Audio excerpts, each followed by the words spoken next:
창세기 44장. 요셉이 자기 집 관리인에게 지시했다. 저 사람들의 자루에 그들이 가져갈 수 있을 만큼 넉넉하게 식량을 채우고 각 사람이 가져온 돈을 자루 맨 위에 도로 넣어라. 그리고 막내의 자루 맨 위에는 식량값으로 가져온 돈과 함께 내 은잔을 넣어두어라. 그는 요셉이 지시한 대로 했다.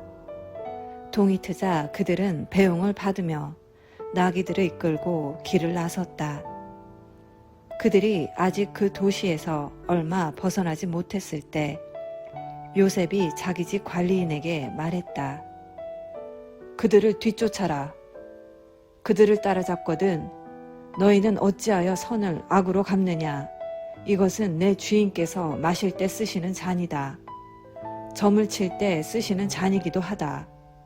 이렇게 괘씸한 짓을 저지르다니 하고 말하여라. 관리인은 그들을 따라잡고서 이 모든 말을 그대로 했다. 그들이 말했다. 저희는 무슨 말씀을 하시는지 모르겠습니다. 저희 형제들은 그런 짓을 할 사람들이 아닙니다. 지난번 자루 속에서 발견한 돈도 가나안 땅에서 고스란히 가져왔습니다. 그런데 저희가 마음이 변해 당신 주인님의 집에서 은잔을 훔쳤다고 생각하시는 것입니까? 저희 가운데 누구에게서든 그 잔이 발견되면 그 사람은 죽어 마땅합니다. 그리고 나머지 형제들도 당신 주인님의 종이 되겠습니다. 관리인이 말했다. 좋다. 그러나 그렇게까지 할 필요는 없다. 잔이 발견되는 잔은 내 주인님의 종이 될 것이다. 그러나 나머지 사람들은 죄가 없으니 가도 좋다. 그들은 다급한 마음에 누가 먼저랄 것도 없이 각자 자기 자루를 바닥에 내려놓고 자루를 풀어 조사를 받았다. 관리인은 마지에서부터 막내에 이르기까지 그들의 자루를 하나씩 뒤졌다. 그런데 베냐민의 자루에서 잔이 나왔다. 그들은 낙심하여 자기 옷을 찢고서 나귀에 짐을 실은 뒤에 그 도시로 되돌아갔다. 유다와 그의 형제들이 돌아가 보니 요셉이 아직 집에 있었다.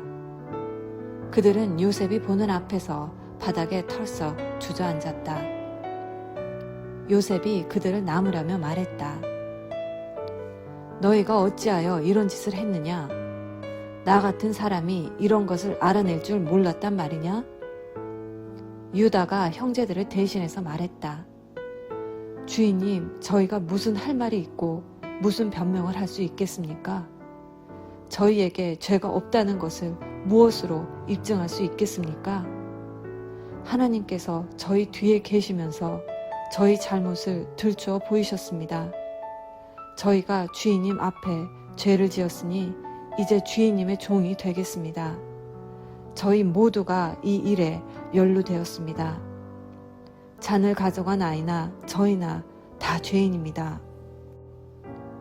요셉이 말했다. 나는 그렇게 할 마음이 없다.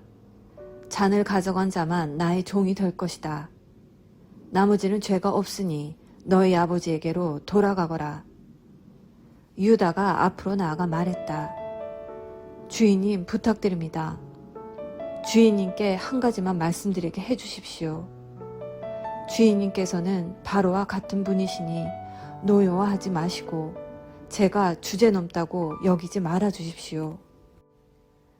주인님께서는 저희에게 아버지와 동생이 있느냐고 물으셨습니다.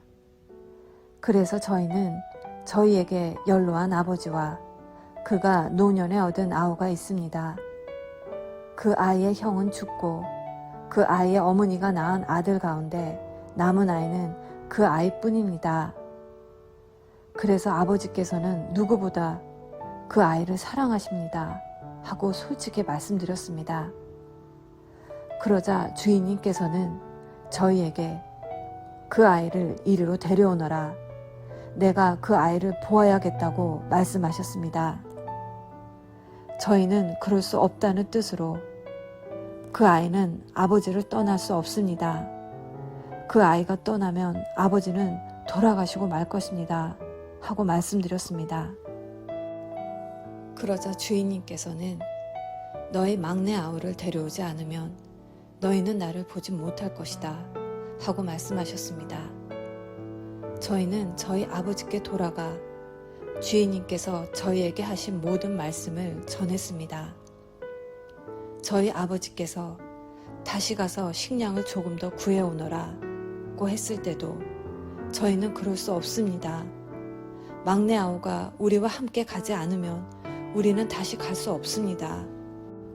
막내 아우가 함께 가지 않으면 우리는 그 분을 뵐 수가 없습니다. 하고 단호하게 말씀드렸습니다. 그러자 주인님의 종인 제 아버지는 저희에게 너희도 잘 알다시피 내 아내가 2 아들을 낳았는데 한 아이는 잃어버렸다. 그 아이는 짐승에게 찢겨 죽은 게 틀림없다. 그 후로 나는 그 아이를 한 번도 본 적이 없다. 그런데 이제 너희가 이 아이를 데리고 갔다가 이 아이에게 무슨 일이라도 생기면 너희는 백발이 성성한 채 슬퍼하는 나를 끝내 땅에 묻어야 할 것이다 하고 말씀하셨습니다. 주인님의 종인 제 아버지에게 이 아이의 목숨은 당신 목숨이나 다름없어서 제가 이 아이 없이 아버지 앞에 나타나면 아버지는 아이가 없어진 것을 아시고 그 자리에서 돌아가시고 말 것입니다.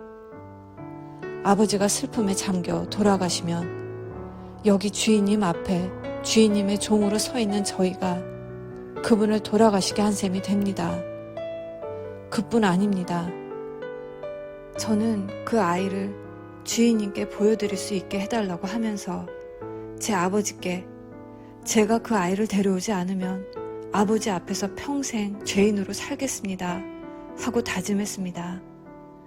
그러니 이 아이 대신에 제가 주인님의 종으로 이곳에 머물게 해주십시오.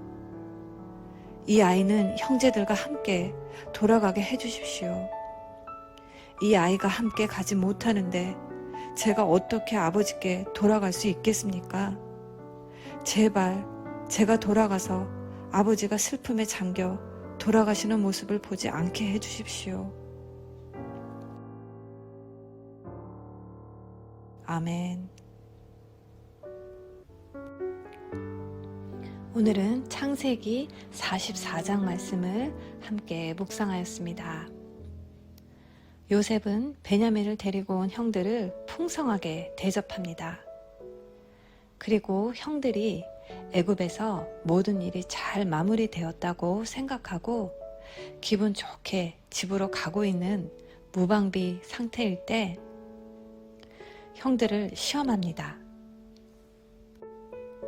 어떻게 보면 좀 잔인한 것 같지만 요셉은 이런 계산된 시험을 통해 형들에게 기회를 주고 있는 것입니다. 이 시험이 형들에게는 자신의 지난날의 죄를 회개했는지 증명할 수 있고 또한 과거를 지우고 마음에 있는 죄책감을 떨쳐버리는 기회가 될 수 있는 것입니다.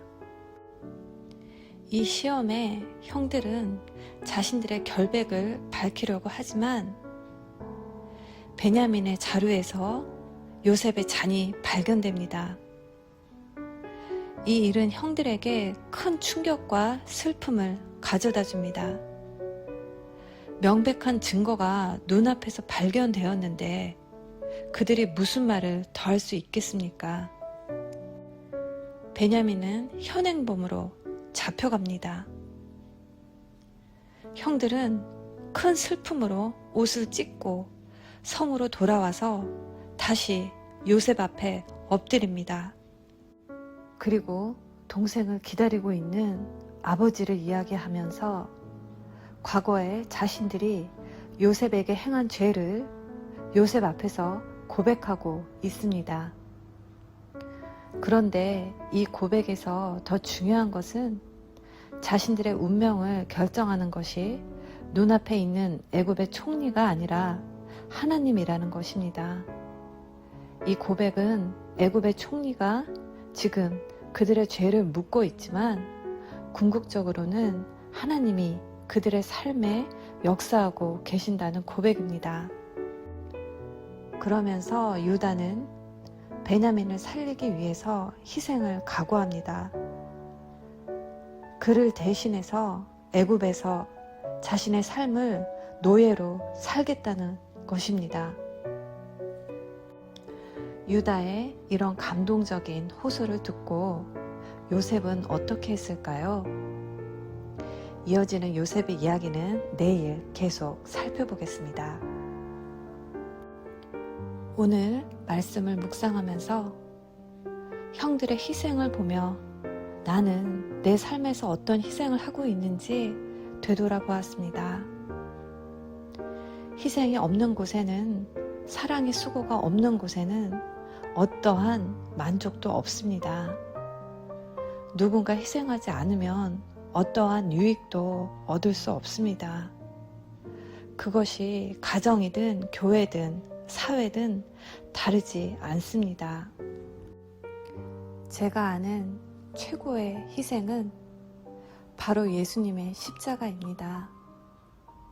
나를 위해 죽으신 예수님을 떠올리며 내 삶의 목표가 나의 유익과 만족이 아니라 공동체의 유익과 만족을 내 삶의 목표로 둔다면 그것이 하나님이 기뻐하시는 일이고 하나님의 뜻이 이 땅에 이루어지는 일이라고 생각합니다. 오늘도 그 목표를 위해 내 자신을 희생할 수 있는 복된 하루 되시기를 기도합니다. 사랑의 엄마.